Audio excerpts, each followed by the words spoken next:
So what's up mga ka-J-Vlog? Welcome ulit sa panibagong video. Sa video na to, so nandito na naman tayo kay Ate Mayet sa CMB Gadgets. And for today's video, may nakita kasi ako sa comment section, Dods, ano ba ang mga smartphones na pasok sa aming budget na 30 to 40,000 pesos. So yan, meron pa mapaprovide sa inyo sila Ate Mayet na mga smartphone na ganyan ng budget para meron din kayong idea pag pupunta sa CMB Gadgets, and of course yung mga stocks and availability ng mga units ni Ate Mayet. So, Ate Mayet, let's proceed agad. Ano ba ang una mong ma-offer sa mga ating viewers when it comes sa ganyang budget? Pwede to, Sir Dion. Yan, kaka-vlog lang natin. 31,000 with package to. iPhone 11 certified pre-owned unit. So ano to, mga pre-owned units to na galing mismo sa Apple, palit na lahat ng mga battery nito. Bagong-bago na lahat yung parts nito, battery, and of course yung warranty rin nito is active. Pag ina-activate doon pa lang, di ba? Doon pa lang with warranty yes, to kay Apple. but activated ba? Pag chinek mo yan, pag bibili po kayo ng brand new or ganito, pwede nyo po i-check sa Apple Checker. Makikita nyo po doon, lalabas po doon pagka na-enter nyo yung serial number. Please activate your device. Means wala pa po siyang expiration date kung kailan po siya mag-expire. Diba, ni-reset na ni Apple lahat nito. Kasi yes, pre-owned to, galing na to sa mga ginawa niyang bago. Parang new device siya. Good as new na siya. Good as brand new talaga siya. Kumbaga, galing to kay Apple, pre-owned na mga customers nila na bumalik sa kanila, tapos binenta nila with white box na, palit na lahat ng battery, and of course, para bagong-bago na talaga siya, fresh out of the box. Pero mayroon na pong may-ari na ito before, okay? So ito yung Apple certified pre-owned units na iPhone 11. Meron si Ate Mayet na 256 gigabytes. Meron siya. 256 gigabytes po. iPhone 11. Magkano ulit? 31K? 31 with package. Negotiable pa po yan. Pag without package, yung basic package mo lang. 29,500. So, may sukli pa kayo pag basic package lang ang kinuha nyo. Pero yun, 31,000. Meron tayo ditong ano pa? iPhone 12 iPhone 12 Pro, 256 gig. Magkano yan? 32,000. 32,000. With package po yun. Pag walang package, 30,005. Uy, yun oh. Pasok na pasok. Marami ka pang stock nito. Oo, marami ako. Tapos yung 128 niya is 30,000 only lang. So, pasok na pasok yung budget nila. Pasok na pasok pa rin. Ayan. iPhone 12 Pro, marami ka pa namang stock. Yes, marami po tayo. Meron pa naman. So, ito yung Pacific. Meron tayong gold. Ayan siya. So, next is ano pa ba mo-offer mo, madam? 12 Pro Max. 12 Pro Max, yung bigger brother ng iPhone 12 Pro. Yung 128 gig nito is 35,500 with package yun. Tapos kapag walang package, I mean basic package lang, 34,000. And then sa 256 gig niya is 37 with package. Pag basic package lang is 35,500. Meron akong 512 gig naman ng 12 Pro Max. Ito, pwede ko itong ibigay ng 40,000. Pag walang package, 38,000 na lang to.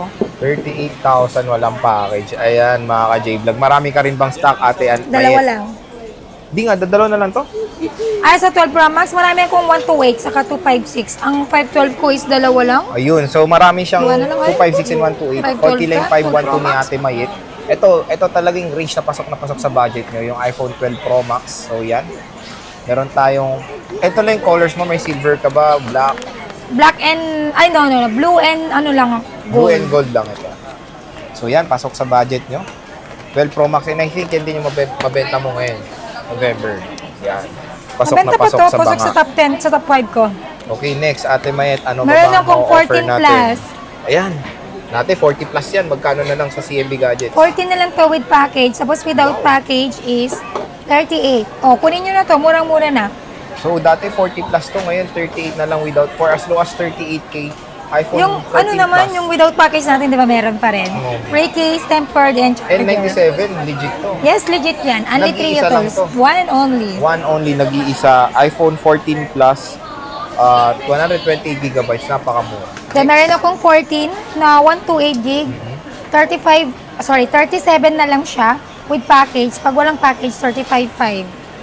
Wow, presyong iPhone 13 na? Yes. Uy, ilan ang 14 mo? Nag-iisa na lang yan. So, paunahan na lang po kayo. Seal na rin to. Pag pinost agad natin kapag may bagong stock naman, Sir J, mag-update na naman tayo ng new stock. Yes. So, kasi, yan magandang i-remind yung mga binablog namin dito. Madaling wala maubos na, yun. bilis maubos. Kaya parati kami nag-i-stock. Marami tayong nagtitiwala. Ayan. So, thank you. Nagtitiwala kay Ate Mayet. Sa CMB Gadgets. Shout out po sa mga nagpapa-shout out. Sorry, hindi ko na Sino ba? matandaan kung ano mga pangalan nyo. Shout out and thank you sa pagtitiwala sa CMB Gadgets. Wow. Next, iPhone 13. Magkano yung iPhone 13 iPhone mo? 13 na 128 saka 256 gig. Ibababa ko na rin siya dito. Ay, hindi. Okay, ang 128 gig natin 31.5. With package, walang package is 30,000. And then yung 256 gig natin is 36,000. Without package is 34.5. 34? Ay, meron akong 512 na nag-isa lang. 38,000 with package. Without package, 36,000. Grabe, no? Nagsimula yan sa 34. Ngayon, nag-30.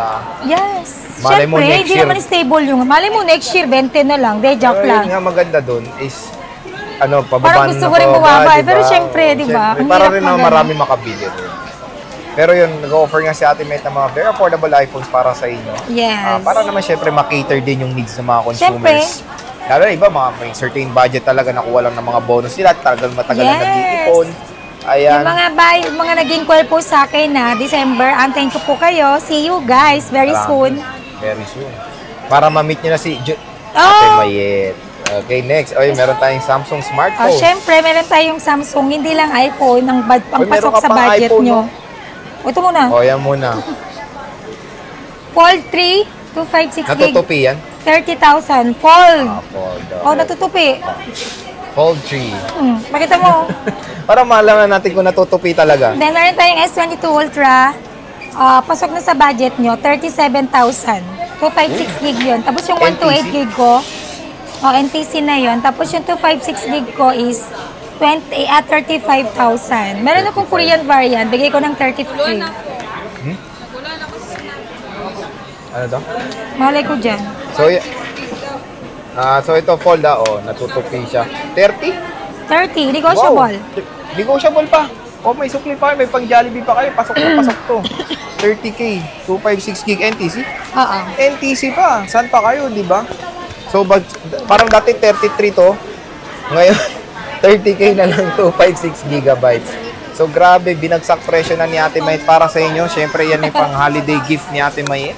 At ayan, ang dami pong ma-offer ni Ate Mayet na mga range na 30 to 40,000 pesos dito sa CMB Gadgets. 13 Pro na lang. 13 Pro po na 128 gig.